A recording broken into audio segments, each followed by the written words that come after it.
Good evening, friends. Welcome to Pendle Hill on this beautiful May evening where we have one of our occasional lectures brought on by the occasion of Val Liveoak returning to the States and to Pendle Hill, where she was a student in a year when she was a social action, social witness leader in a program that unfortunately closed some years ago.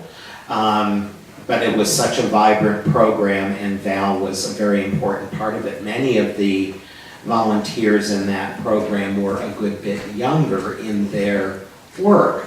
And Val was a more seasoned veteran in peacemaking. She was already heavily involved with Friends Peace Teams, which she co-founded 25 years ago. And since that time, has been involved with it ever since in a variety of different capacities, but has been always an active volunteer, predominantly in the region of Central America, where Peacemakers en las Americas is still extremely active, and she will be talking about her experiences there this evening. She is a member of San Antonio Friends Meeting and a former clerk of South Central Yearly Meeting, and she's also worked with Friends World Committee for Consultation and heavily with the Alternatives to Violence Project, which is woven into the work of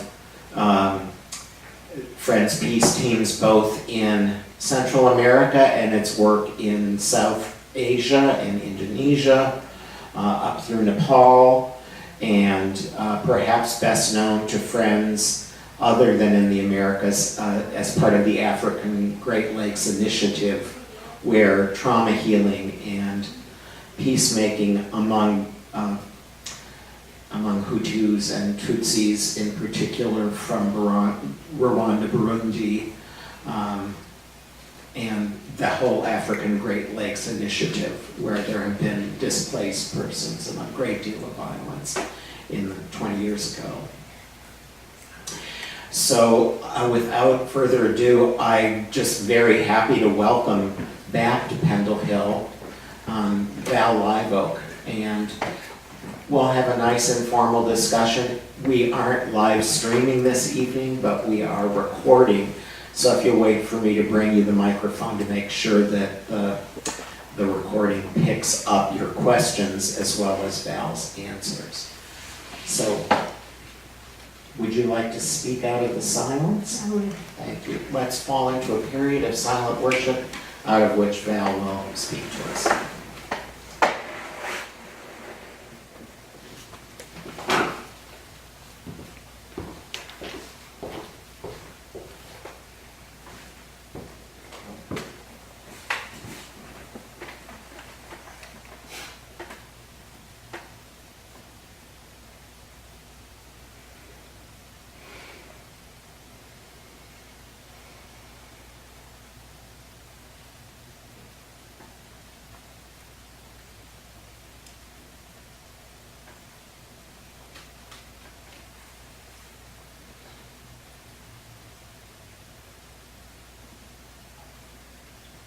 In 1993, the summer of 1993, there was a Friends General Conference gathering in Oklahoma, Stillwater, Oklahoma, which I attended. And for those of you who have been to these gatherings, you know they're quite busy and filled with activity and many, many encounters with new and old friends. And David Hartzell, who at that time was with the American Friends Service Committee, convened a group outside of the usual full schedule of people, and 30 or 40 people attended regularly, at least 3 sessions, where we were looking at what can Quakers do about peace in situations that were currently on our minds. the debacle in Somalia had occurred, and the situation in Bosnia was on all our minds. And the best the world could do was to send an army of people in blue helmets. But it was an army. And we thought that maybe Friends could do something different. And out of that meeting came the request that David, myself, and Mary Arnett, who was Peace Secretary of Philadelphia yearly meeting at that time, wrote and signed a letter that we sent to all the North American yearly meetings, inviting them to send representatives to a consultation in Philadelphia here, over at Arch Street, over at Friends Center, and to discuss, is there anything Quakers have to say in these times? And we met in November and later again, in my recollection, in January. And out of that came what we call the Friends Peace Teams Project, which now we call Friends Peace Teams. We dropped the project. We figured we did it about 15 years ago. We figured after about 10 years we were pretty much a thing, not a project. So we dropped the project. And we continued meeting usually twice a year, and yearly meetings named representatives. I know at some times we've had 16 yearly meetings that have had representatives. I would be hard pressed to tell you how many have now, in part because sometimes they name representatives and then we don't know about it, and sometimes we never find out. But we have yearly meeting representatives as part of our main group that is the governing group, which is called the Friends Peace Teams Council. And I'm up here because we just finished a 3-day meeting at Westtown School, which was amazing because the folks there, they really know how to show us a good time. We had fun. So, during that time, we spent a lot of time in discernment trying to figure out what we were going to do. There was already Christian peacemaker teams. In fact, I joined it in 93 or 94 in order to learn what I could about it, and was a CPT reservist for 3 years and participated in an exploratory team in 2000 as well. And Peace Brigades International, we knew of their work and we knew that they were accompanying people who were peace builders and human rights defenders and so forth, who were at great risk in hopes of saving their life and advancing the cause of nonviolence. And so we did some intermingling with those two groups. And David Hartzell was led to go and form another group that became the Nonviolent Peace Force, all of which you may have heard of, and with which we had some connection as well. And we continued until 98, when David Zaremka, who was then a member of Baltimore Yearly Meeting, took a group of 8 friends to Central East Africa, where they visited with people in Kenya, Uganda, Burundi, Rwanda, and I think Tanzania. No, they couldn't get into Tanzania because the roads were too muddy and they couldn't get a vehicle in. They had intended to go to Tanzania, but I don't think they made it that time. And everywhere, but especially Burundi and Rwanda, where there had been the genocide, they were begged to please come and help us figure out how to find a way forward, and a peaceful way forward in our country. And so they began visiting and started doing some Alternative Violence Project, AVP work. And but people said, well, that's very good for today, but what about yesterday? What about all the wounds and and hatred that is carried from what has happened. And a team went down to Cape Town and studied with a trauma healing center there in Cape Town, South Africa. And then also worked on developing what became the Healing and Rebuilding Our Communities, known as HEROC for its alphabet, that has since been quite valuable in that area and also in wider areas of mainly Africa, including among African refugees, some here in the US, but also has been a model for other groups. In 2002, we had an exploratory team to Colombia, and we were working with folks with the Mennonite Justa Paz, Just Peace Agency, and we were invited to come back, especially to do Alters de Vanas project work.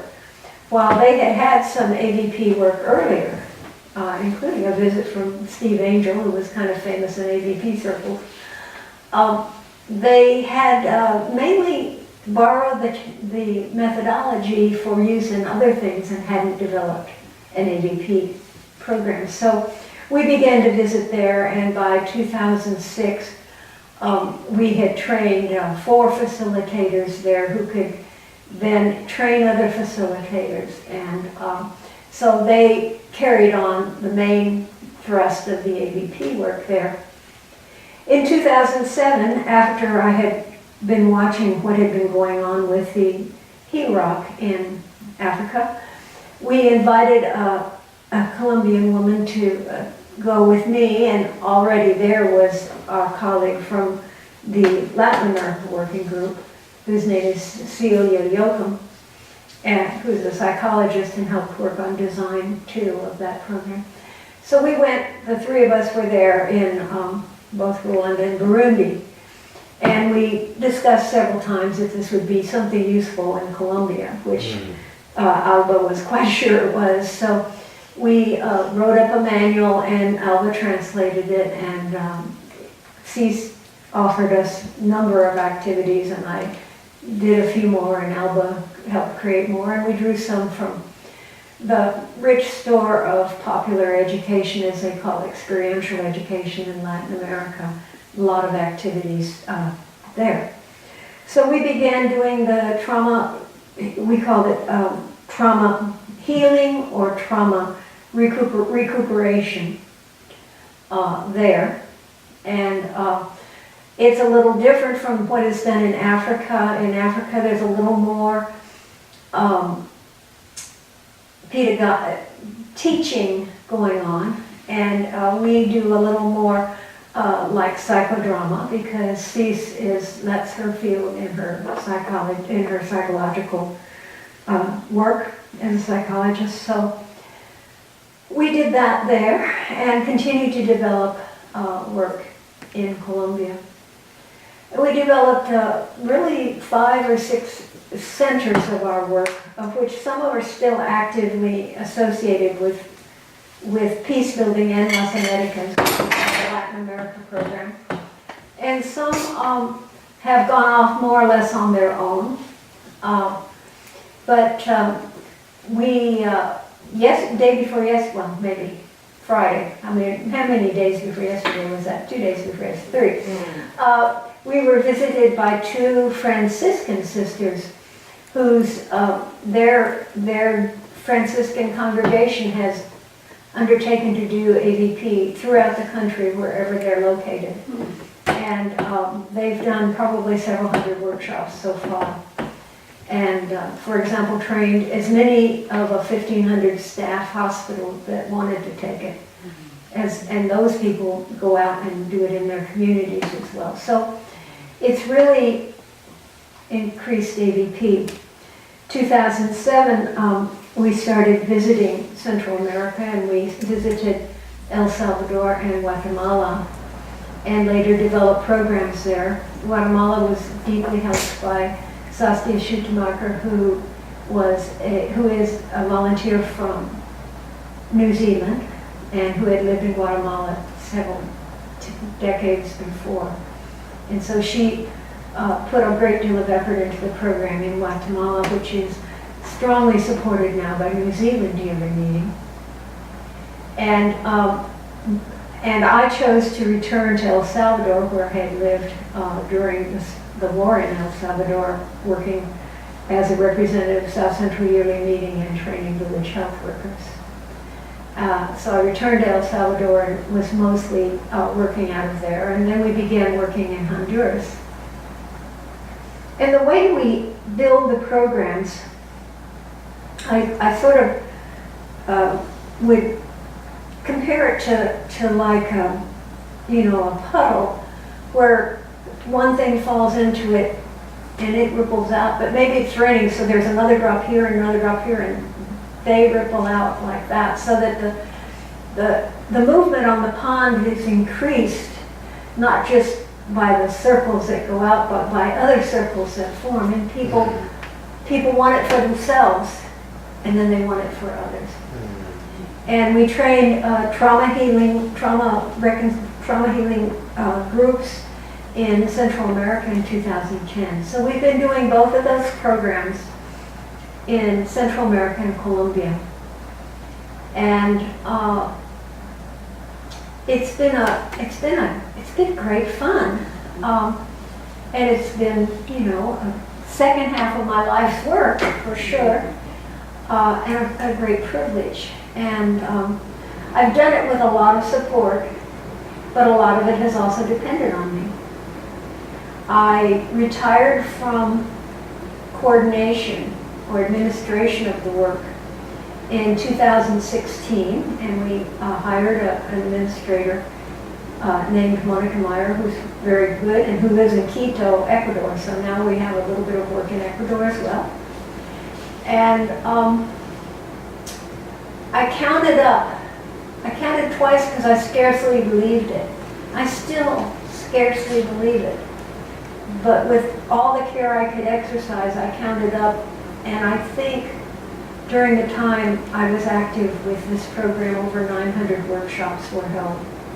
That I planted the seed. I didn't do anything more than plant the seed, but people there picked it up and took it, and they found it useful. So I wanted to talk a little bit about how the leading developed and matured, and then matured to the point of being able to be laid down in myself, because I think that's an important thing for not only Quakers to learn, but all of us who are looking for a way to really do the work in the world that we want to do, or we're led to do, or we feel that we're called by God to do. And I wanted to do important work in the world, and I had been clear that I was led to be a peacemaker early along, since I came of age during the war in Vietnam and the protesting of that war, and learning about nonviolent protest and so forth. So that was the background. But it was hard as I segued into raising a child and getting a professional degree and all that. It was hard to know what to do. But I think that for me the first step was something that I call curiosity. It's that stream of information that surrounds us. There's a few things that sparkle more than others, or that are more attractive than others. And for me, it had to do with Latin America, especially in the 80s, as the concern of the peace community focused on Nicaragua and the other Central American wars. So I started, paying attention to those things. And at a certain point, it turned into what, in Spanish, the word is interest. And not just like, oh, this is curious, this is interesting, sparkly. No, it was interest means that it's something that belongs to me. It affects me. And there's a connection of me and that. like in English we say a business interest or a personal interest. And so it began to be like that for me. I was working with some groups that were looking at the health situation, since I was a nurse, and went with a delegation of health workers down to El Salvador in 1985. And I was very proud because I got the head of the Texas Nurses Association to go too, who was one of my professors at nursing school, so that was pretty cool. And from there, it became stronger than just an interest, it became a concern. A concern means that it was not only something I was aware that was important to me, but that it was something that was really in the back of my mind almost all the time. And especially in worship, I would ask, what am I supposed to be doing? What is it that I'm supposed to do? And so, as we say, way opened. First, way opened to help build Friends Peace Teams, for which I played a pretty pivotal part in that, and I'm the only of the founders and one of the few who have been there more than 20 years. I think my friend Cecilia is maybe the only other person that's been with Friends Peace Teams that long now, after some have come and gone. And so my concern, I took to the regular discernment and clearness committee processes that Quakers had learned to do, and I was clear to go to do the work in first Colombia and then in Central America. And meanwhile, family situation had changed, and so I was free also to do that. And so I was able to go, and I went. And as I say, I was privileged to have a lot of exciting, fulfilling adventures, and the occasional not so exciting or not so fulfilling ones. But I'm well and happy and feel that I have, in fact, been able to do something in the world. And so Friends Peace Teams in general has worked hard to help groups, help individuals discover and discern their meetings, and then to find support within their own groups. Also in 2007, a woman who was already working very heavily on meetings in Indonesia had brought her work to us after her monthly meeting could no longer provide adequate support for it. Her name's Nadine Hoover, and that work grew into the Asia West Pacific program that currently works in Indonesia, Nepal, South Korea, Philippines, and some of the former Soviet Union, Georgia and the Caucasus, and in Australia and New Zealand as well. So this is how we work. We are essentially, I like to say, and this is real Quakerese, for those of you who aren't Quakers, I apologize, but Friends Peace Team is a meeting for worship with attention to peace team work and peace team meetings. And so if you or anyone you know feels that they're being called, that they have a vocation, that they're being led to work for peace, we're happy to consult with them. We have a brand new group called Peace Ministries, and we're hoping to take a well-developed peace ministry that under our care within the next few months. And we've talked with one other person with a peace ministry who, for family reasons, was unable to continue.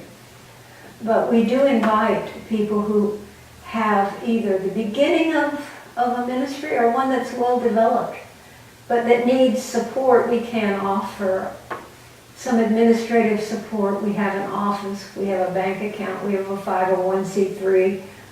We have a good record of auditing and financial care.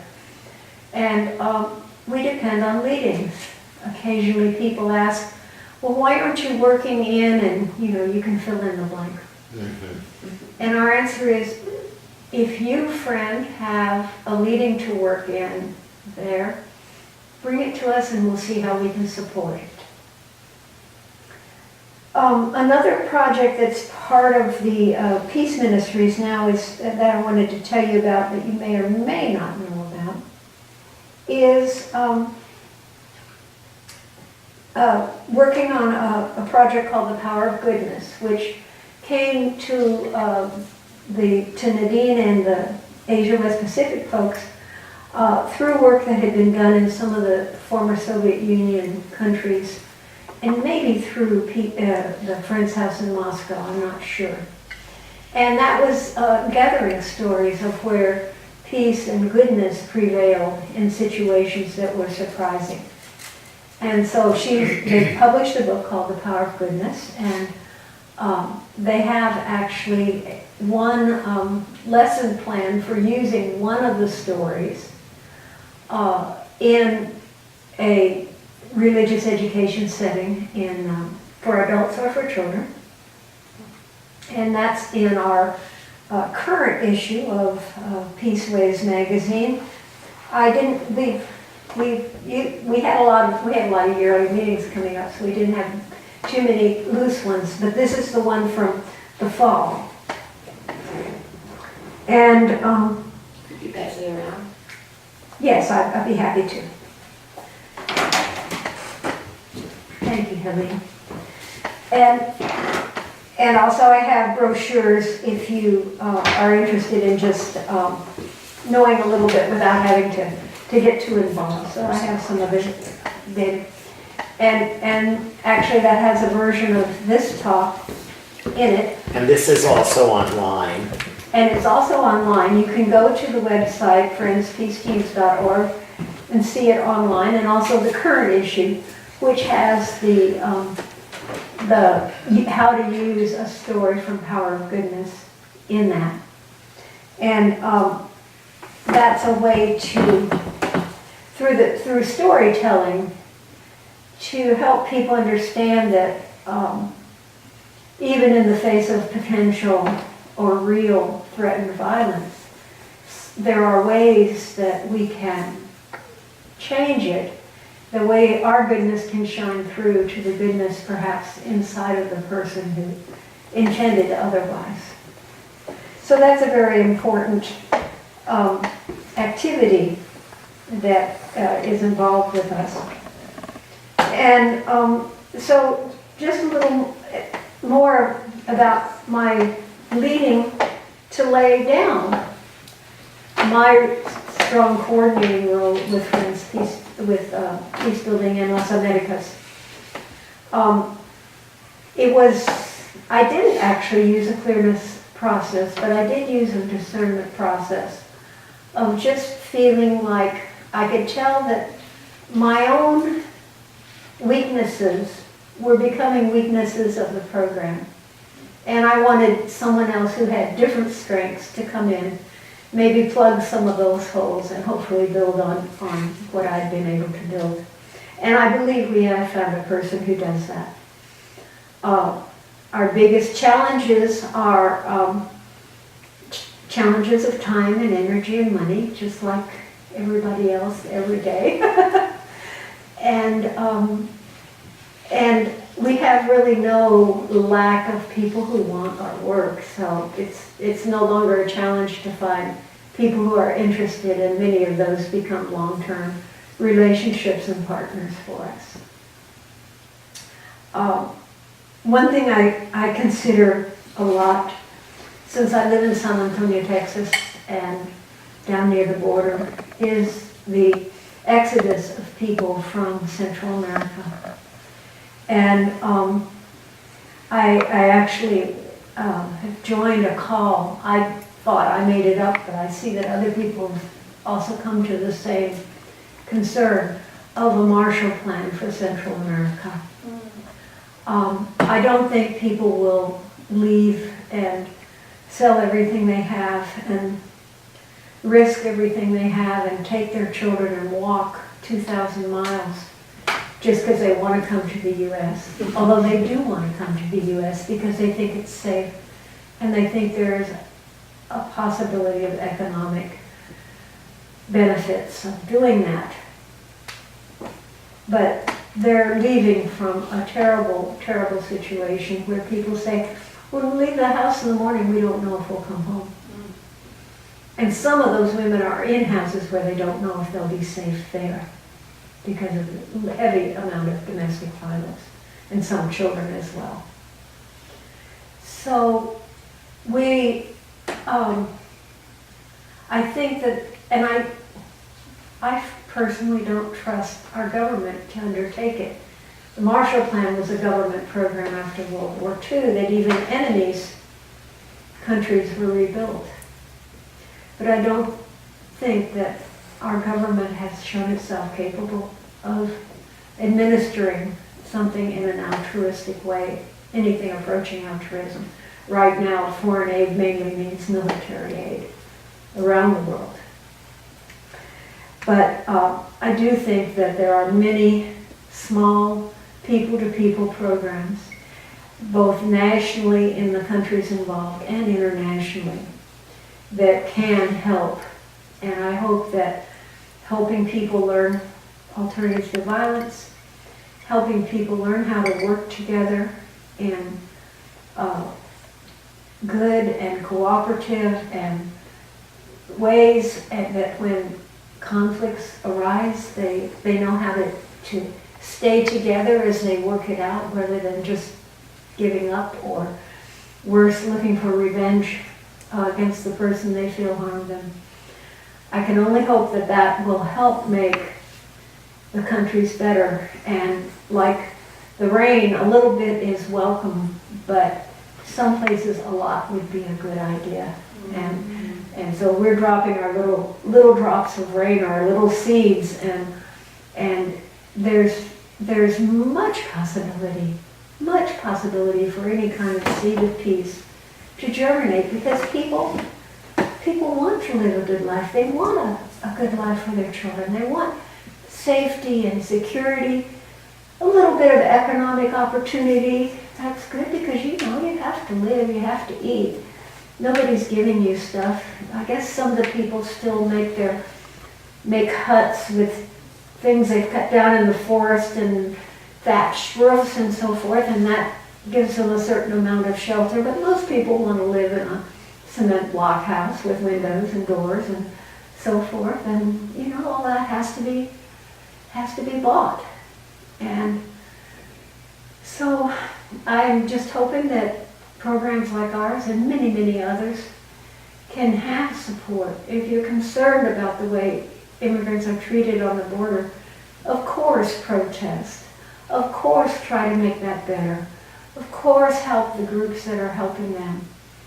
But let's also consider the roots of that, because without changing the situation in those countries, I don't see any future for the people who are finding it necessary to leave. Not all are chased out by local gangs. We know people who are chased out by paramilitaries that are paid for by international corporations that want their land for all kinds of different exploitation. There's a lot. So if you're interested in some of that, I'm pretty much winding down here. I think I've pretty much said everything I had scribbled here. So I'd be happy to take any questions, and I think we have a good bit of time. I don't know how much you budgeted, but I haven't gone on too long, I don't think. So please. Thank you. I'll bring the mic around, but since I'm holding it,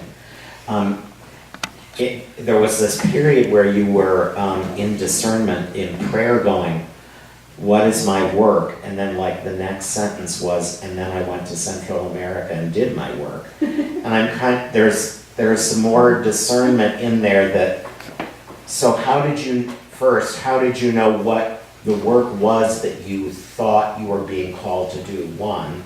And then you don't just go down to a country and go, hi, I want to do peace work here. So how about a little bit more in that background, if you wouldn't mind? I think friends would be interested in those steps as well. I know I would. Well, first of all, although I was telling you my story, in both cases of starting in Colombia and in Central America, I advertised for, invited people to join an exploratory team. And the first exploratory teams were Quakers, and we were able to worship together as we were getting together and as we went down and as we were there. And we raised money for ourselves to go. And I have been blessed by many people donating to me, which is good because I have chosen to live at a low income level.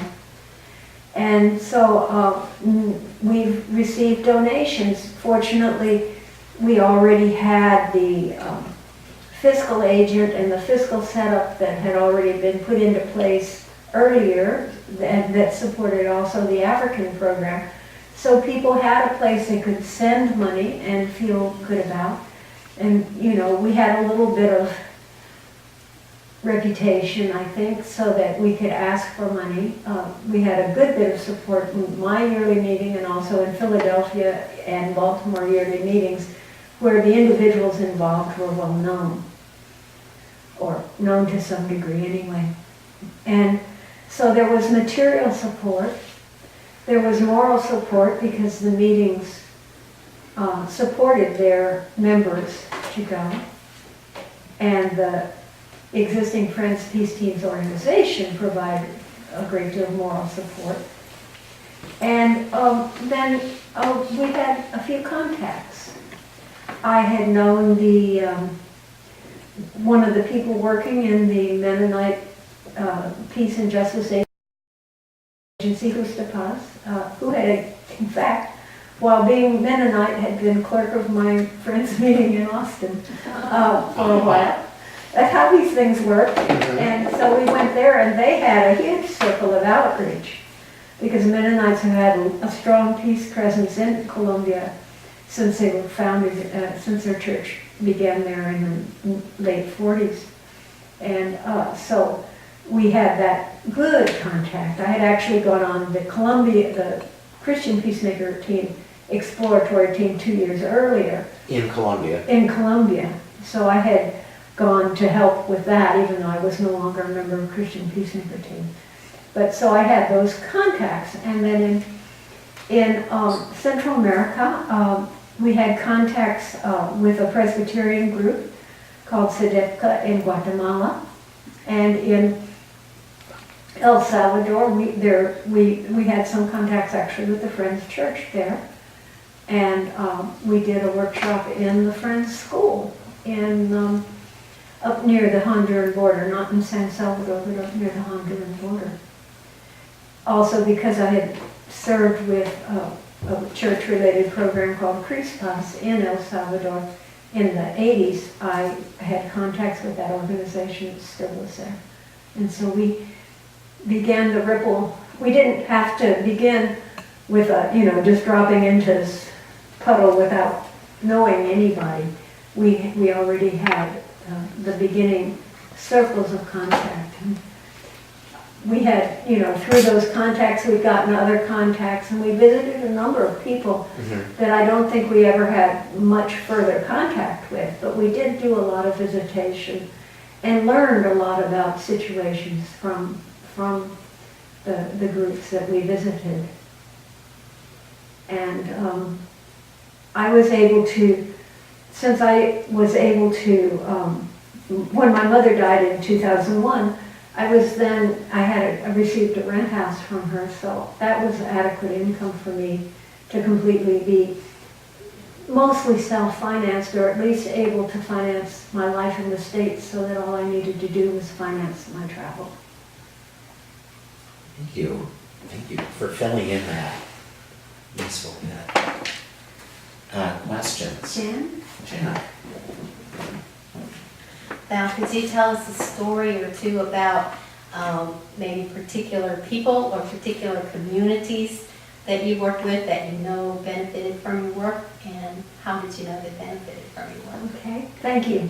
In fact, I almost started to when I was holding the magazine, and then I went off somewhere else. But if you have a copy of the magazine, look at the woman on the front. You can just look at it. So this is Nellie Delseed. And Nellie is an associate, that's a formal relationship of the Sisters of Mercy. And the Sisters of Mercy have a women's development and a women's spirituality program in San Pedro Sula, in one of the poorest neighborhoods there, where Nellie lives. And in 2009, after the coup in Honduras, where the elected president was taken out by soldiers at gunpoint, and put on a plane and sent somewhere else. And the U.S. government didn't think that that was anything we should protest about. And may or may not have had even more of a hand in it. At least the Hondurans tell me that. So in 2009, although I had visited Honduras a few times, especially trying to visit friends' churches there, without a great deal of success, a little bit.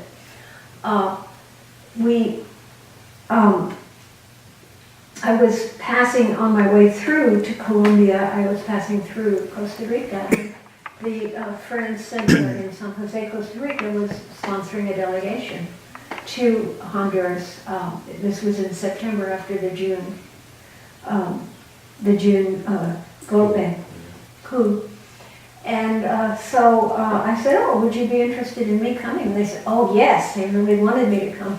Part because they were more of a bunch of peacemakers who had not that much Quaker stuff going on with them. So I went, and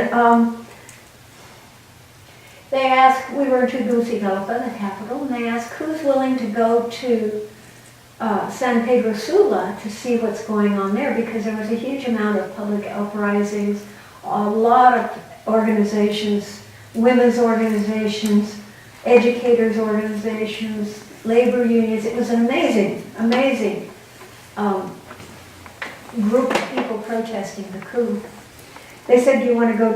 And I said, oh, well, we can go. And I went with another North American who didn't speak much Spanish, but who had come on the tour. And we stopped off in a town in the middle and met with a co-op, a network of co-ops that actually the AFSC had funded.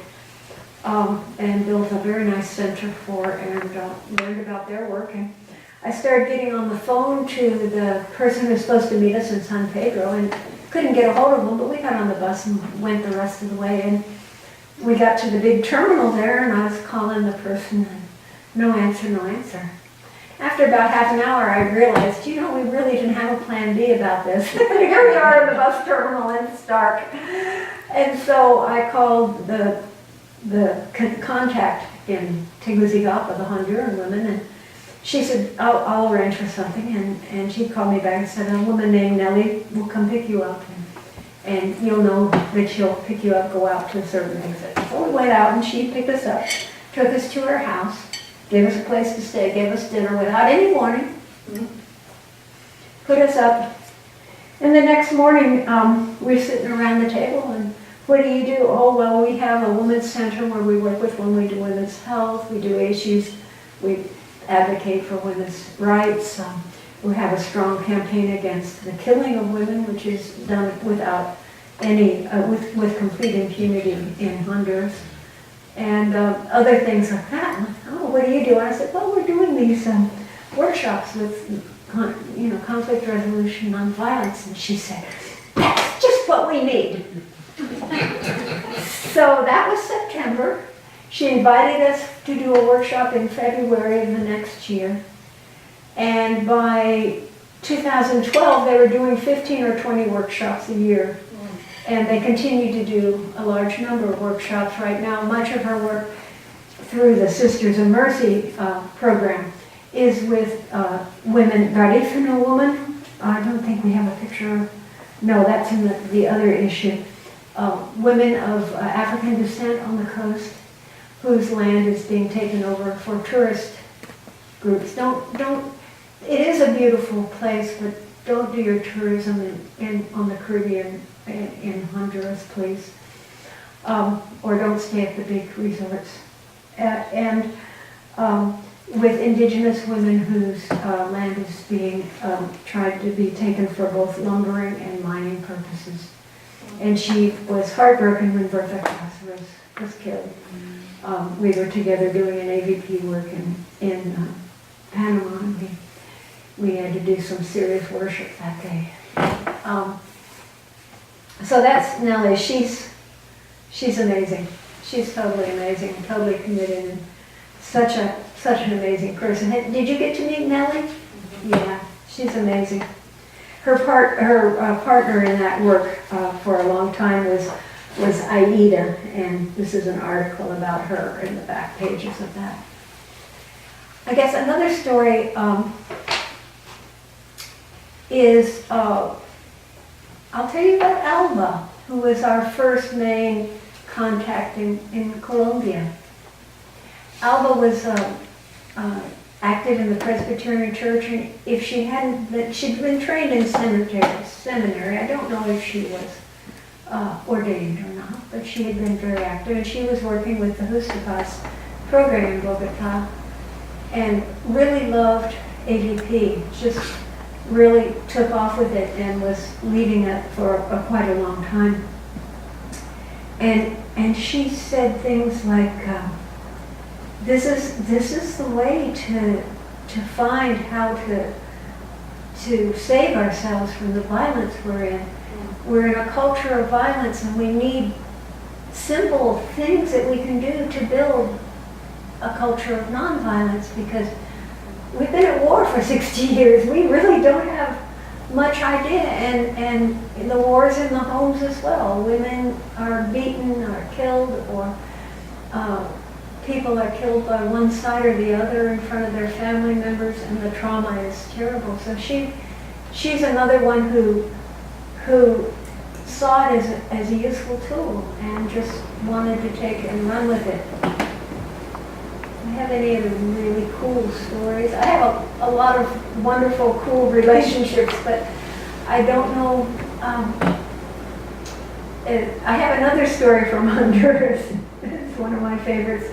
So Nellie and I, and maybe Aida, and maybe one of their other colleagues, we were doing a workshop, and several of the participants were women who worked in the daycare center for children with HIV that another sister in religion and sister in family, actually, of Nellie was running in San Pedro Sula.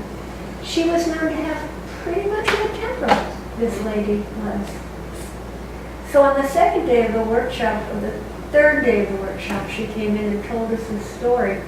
I guess on the second day of the workshop, Alternative Violence Project has this concept which is called transforming power, which is the power that's in all of us, every person, and in any situation, that can change a situation from one of violence and destruction to a creative, positive outcome, if we only can reach it and let it work through us. And so we talked about that, and we did some exercises about that and everything. And she said, so last night I got home and I went in the bedroom, and I had all the clothes that I had taken off the line after washing them by hand and letting them dry in the sun. I had to bring them in before it rained. So I had them spread out over the bed so they could dry a little bit more. And my little boy was on the bed, and he was jumping on it. And I started to go, and he said, "Mommy, remember transforming power?" And she told everybody about this. And so she had to stop and kind of think a little bit. And recoup, and she said, okay, my son, see all these clean clothes are dirty, how are you going to help me fix this problem? So later, her husband came home and the kids told him about it, and he said, darling, are you well? Because that was not a normal reaction for her. And it seemed like a small thing that she didn't yell at her kid or whack him. But I think that child might well remember that for a long time.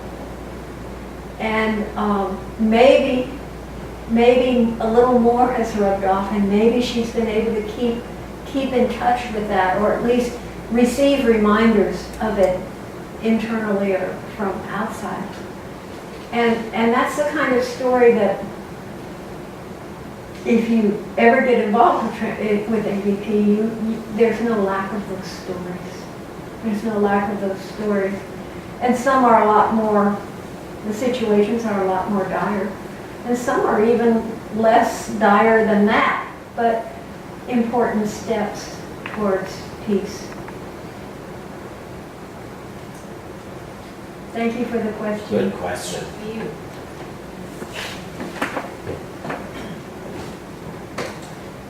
A number of years ago, Val and some compatriots from the program came through Philadelphia, and we were fortunate to have them stay at our house. A little closer. Val and her co-workers from the program stayed at our house when they were in Philadelphia, so we got to know you better, and each of them, we had maybe more than a week. It was great. And one of the experiences that I remember is that we have a Guatemalan painter who has helped us renovate the house, and I wanted him to have a chance to meet Monica in particular, because she had done work in Guatemala. So they were able to meet, and it was just a wonderful experience because he feels he needs to stay here to support his family because they don't really have any financial support back in Guatemala. But he's very separated from his family and his culture. And one of the videos that you had some indigenous women speaking about the empowerment they experienced in the workshop. And they were speaking the language and wearing the dress of his mother and his aunts in the indigenous world that he had grown up in, speaking their own language and having an intact culture. And for various reasons, he and other young people had left the village and so on, but he was so moved to think that those traditional indigenous attitudes that were actually harming the women and they were wanting to grow within their culture, that those attitudes were being transformed through the methodology. And they were talking about how they had been raised to never speak up for themselves, never assert themselves, never question anything. It seemed like an extremely passive subset of that culture, and how wonderful it was for them to learn that they had a voice, basically, and they were talking, and he was moved to tears and just felt such love for Monica and the program. So whenever I see him, he says, "What's Monica doing? Do you know anything about Monica?" So I have to ask you so I can pass it on to him next time I see him. Well, Monica was here for the meeting. I'm sorry I didn't know that. We might have been able to arrange for him to visit with her perhaps. And she's the coordinator. She's taken over the administrative work that I was doing. And she continues despite the fact that the funds that we had received, a rather nice grant that covered a better salary for her than she's getting now. She's not getting a salary, she's getting a stipend if that. But she's really committed to the work. She was able to get a grant and raise money for us for an AVP program with Indigenous women there in Quito. And I believe the next issue, I know that On the website, I saw a picture of her with the women there, and they've, I think just recently or soon will train facilitators who speak, I don't remember the name of the native language, I'm sorry. I knew it for a while, but it's already, se fue la paloma. The bird just flew off, whatever that was. The people speak there, and so they'll be able to do the work in their own language. We have others in Guatemala. There are 160 different language groups in Guatemala, or something like that, some very large number. And some of them are also, this woman here wants to translate the work into Quiche, I believe. And so we have folks who want to do that translation work, but of course we either have to raise funds to pay them or they have to do it in their not so very much free time. One more question. I know Monica worked in the jails, and it was scary to hear her tell about that. It didn't seem safe, and yet she went in with courage and feeling that she could help the workshops go on with the guards and so on. Is that work continuing? Yes, it is. I'm just looking to see if I've got any pictures. Again, I think it's the new version of the Peaceways, the new. of the new Peaceways. Yeah. Our biggest prison program has been the work in La Ceiba, which is another part of Honduras, and not this. And Nellie is not so involved, although she is somewhat involved. But a Mennonite woman pastor who, again, said we've studied this in church and we wanted to know how to build peace, but the simple tools that ABP provides has given them a whole new way of doing the work. And so they, one of our first people we trained in La Ceiba was a longtime European volunteer who'd been going to the prison, El Porvenir, and working with inmates there, and had a very good program, lots of programs. She brought lots of programs in, art, also crafts work and other things, yoga and a library. And when we visited in January, we had a group of 20 people that went in January, some of us foreigners and some of us Hondurans and some other Central Americans from other parts of Central America. And then she and Monica brought in another few visitors that came later from North America, and somewhere along the line the new prison superintendent heard that word had gotten out that there were bad conditions in his prison, which is of course true. So he banned Coney, the European facilitator. So right now that program is on hold, even though we have a number of prison inmate facilitators, and they may continue doing something there. But that prison is it is one that had a riot and a fire, and 60 some odd people were killed maybe 3 years before Connie started visiting them. And it's a prison where the two main groups are the gangs and the common criminals. And so and then there's several gangs. But the ABP program, I think we've had probably 100 or so people go through the ABP program there, and they really love it. And this is true in any place where ABP especially is in a prison, because ABPers treat prisoners like human beings. And they're hungry for that, because they don't get that very often. They don't get people to come in and listen to them. Yes? Could you pass the mic to?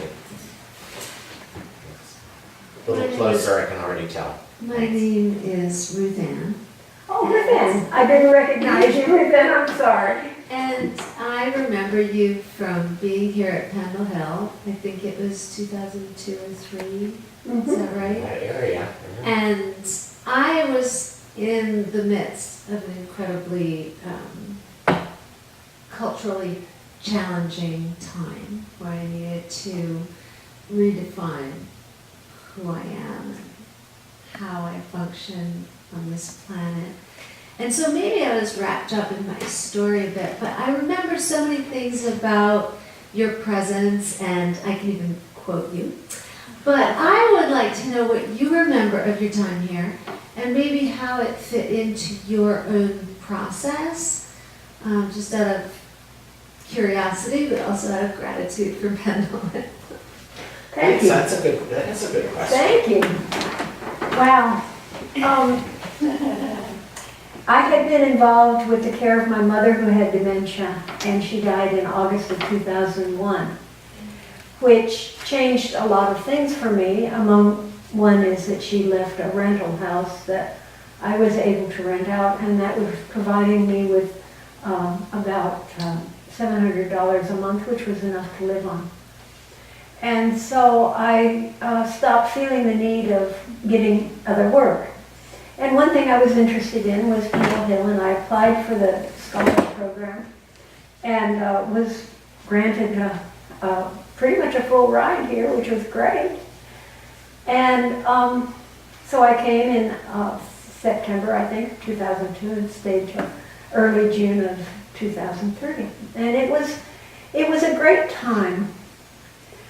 One of the things I loved the most about it was in this room, to some extent, but even in some of the classes, somebody would say something and all of a sudden we'd all sink into worship. And I remember that feeling, and because I've lived in warm climates most of my life, you know, to me it's like the loud silence of snow falling. Because it's such a noticeable silence that it's in a way loud when snow falls, and that feeling. And I carry that, I try to remember that when I go into worship, especially if I'm doing just a moment of silence or whatever. That was one thing. The other thing was that it was extremely affirmative of the work I was doing, because at that time I was doing administrative work and editing the newsletter and writing the newsletter and all that. And I had my office up in the room, and so all the other scholars, they had to go out to do work in different places as part of their scholarship. And Pendle Hill decided to recognize that my work was worthy of that kind of support. And so if I had to go out for 18 hours a week, I would have done, and then I'd still had to do the work. So that certainly freed me to be a real member of the community. And the thing that has also been a very important part was getting involved in the art studio and doing first ceramic work and then doing some of the other artwork. Sally Palmer was an extraordinary teacher, and that year the art scholarship was to Melanie Wiedner, who was also an extraordinary mentor. Yes. And one of the proudest moments of my life is when Melanie called me an artist.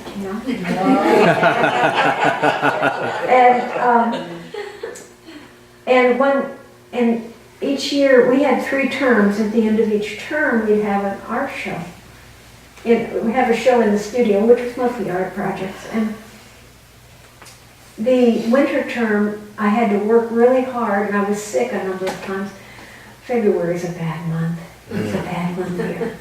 Sorry, I just don't get it.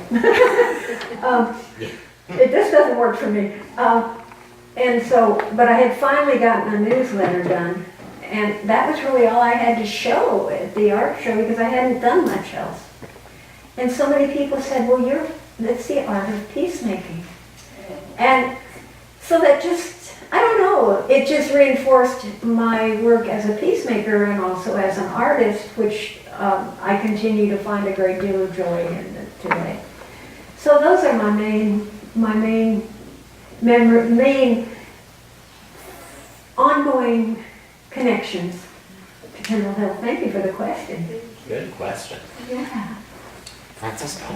I have a question. Thank you for sharing with us all these beautiful stories.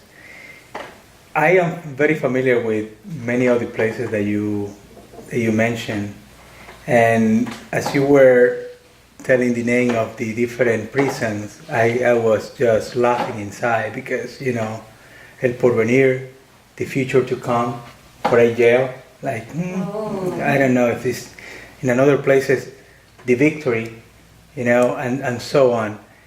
And thinking about San Pedro Sula, La Ceiba, you mentioned that you were in El Salvador in 1985, that in the middle of the Civil War right there. So I was wondering if you have to nail down what has been the big challenge in being on these places, what challenge will be. What the challenge will be. If you have to name, all this year, the major difficulties I have had in getting into doing this ministry has been, fill the blank. So the main difficulty, the main challenge, is that what you're asking? Yes. The main difficulty and challenge is, when starting it, to find good companions in the work. And since I come from the U.S., my companions to start with have been from the U.S. But soon, of course, there were companions from the countries where I worked in, and also companions from other countries. I have been fortunate because my son was old enough that he stayed with his father for the last 2 years of high school when I first was in El Salvador. And then after that was essentially on his adult path, and it wasn't difficult to do that. And my other family, my mother had passed on, so that I was able to do it without concern about my family situation. I also got, when I moved to San Antonio, my mother lent some money and I bought a house with a garage that was being turned into an apartment. So I moved into the apartment and I had friends move into the house, and they became partners in the property with me. And so I didn't have to leave a house all sitting by itself, but I always had a house to go home to. So that was good. And there were moments of some fear and a number of moments of anxiety, and you know, back in the day before cell phones, you got off the plane, you never know what was going to happen, really, you know, who's going to meet you or what, and so, you know, and sometimes even with a cell phone, you don't know that, but so there was a lot of what I call tiptoeing on the leading. You know, I didn't run ahead very far. I just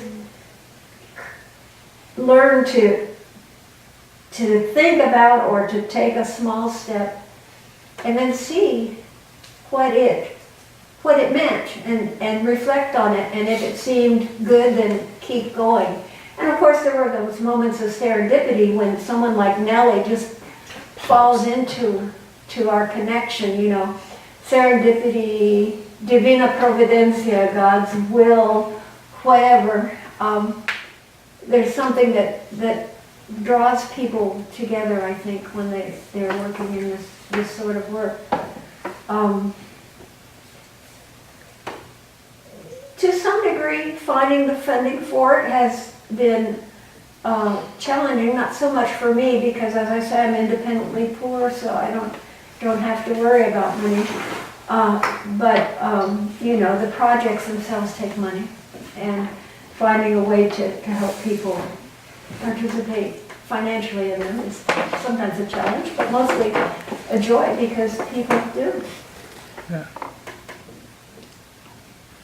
I don't know when we're supposed to leave, but I get to see a clock and it's 1:45, so I think maybe one or two more questions. Yeah, we said 9, so I think we have at least time for one more. One more, yes, yes. Mona. Oh, thank you for the presentation, it's very fascinating. I want to go back to languages, because it sounds like you speak Spanish, but in all the countries where the peace teams are working and indigenous communities, are you quickly going in and training people who speak the language and can talk to people in the language? Yes, it's not our strategy. It's the strategy of the people we work with. They take the work and they say, we want to take this home to our people. And so they figure out how to do it. In Africa, many of our first contact people might have spoken Swahili, which a few of our North American friends spoke, because it's a more common language. But even if they didn't, even if we didn't speak their French, which was the colonial language of Burundi and Rwanda, or even if they didn't have someone that spoke English, we were able somehow to find that, or God sent that to us. And yes, I've been fortunate to speak Spanish since I was a child. And so that was one reason why my energy went south. And the Indonesia work, the woman came after years of working in Indonesia, so she had that language. And people come forward and find a way to help, because it's something that they see benefit from and they want to share with their own people. So when, Yeah, oops.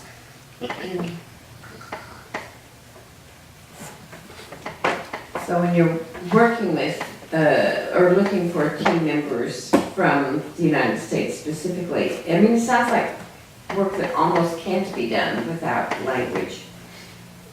So, you know, what about people whose languages might be limited, or, I mean, what do people do who don't speak the language but might be interested in going with a team to some?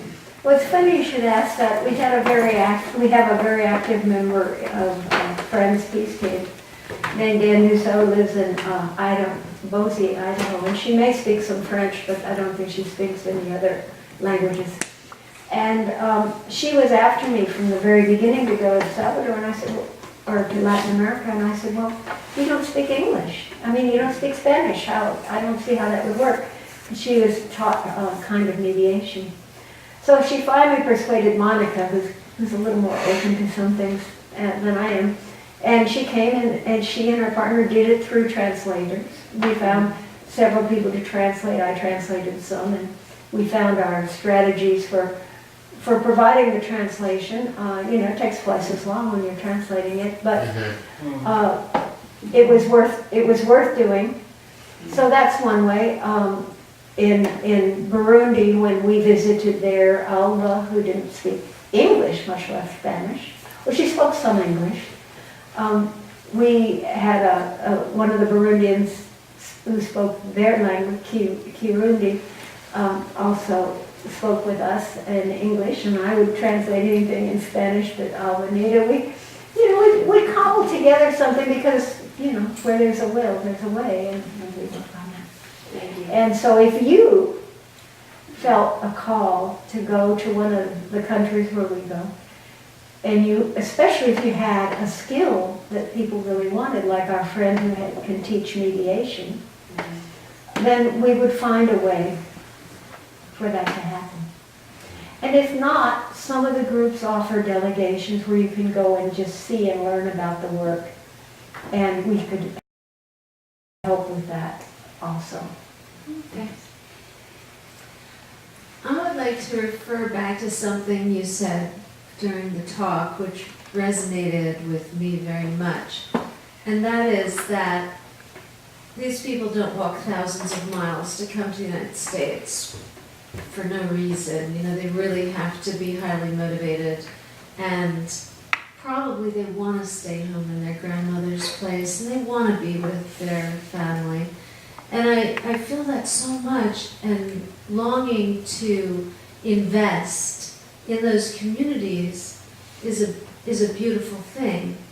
Having said that, I'm wondering if you have created any kind of sales pitch or way of communicating this in such a way that it would motivate people to invest and reinvest and pursue peace at home for the people that are now becoming displaced. I was hoping to plant the seed to find someone who would want to pull together what I call the People's Marshall Plan. I feel my age more and more at times. This has been a kind of a rough week for me, actually, physically. And I don't consider that I have the energy to pull something like that together. But I believe that Friends Peace Teams could provide a structure for that if somebody came forward with the leading to do that. It would be hard work because it would take investigation on the ground down there to see what is working. But for example, the program Nellie works with has a women's credit union. You know, there are many credit unions. That would be one place to start. There are, Honduras has that cooperative program that I think we have 140 some odd cooperating groups in different parts of the country that are production cooperatives and consumer cooperatives at the same time. That would be an area that I would certainly like to see increased. Now, the people themselves have to decide if they want to associate with any group that has an obvious foreigner there, and if they want to expand. This may not be the best time to stand out and be doing things for people in Honduras, especially, but in the other countries as well. So it takes some real, not only just negotiation and learning who's who and all that.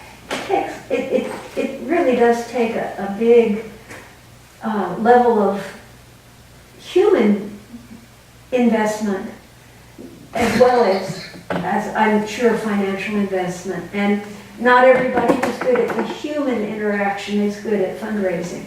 I don't know how good I am at human interaction, but I know I'm not particularly great at fundraising. So otherwise I wouldn't even have to talk about it. It's there. And we go a long way with the little that we have. We go a long, long way. And you know, so it takes something really special to do that. And it would take, ideally, not one person, but a small group of people who knew and already were able to be a team and had perhaps contacts down there. And you know, I have, and then our facilitators down there have contacts with many, many people. There's an incredible resistance movement in Honduras. If we think we want a resistance movement here, we need to go to Honduras. You need to go to Honduras. They didn't have a guerrilla movement, but they had all the persecution that the other countries had. And they've managed to keep a mostly nonviolent, to a degree nonpartisan resistance movement going for since the 80s. Truly amazing. Truly amazing. And to hire them as consultants. Thank you so much. Are there any, I think, unless there's a burning question, I would invite you to just have a cookie, of which there are many. Ask questions over a cup of coffee and a cookie out in the foyer. Thank you. But thank you so very much.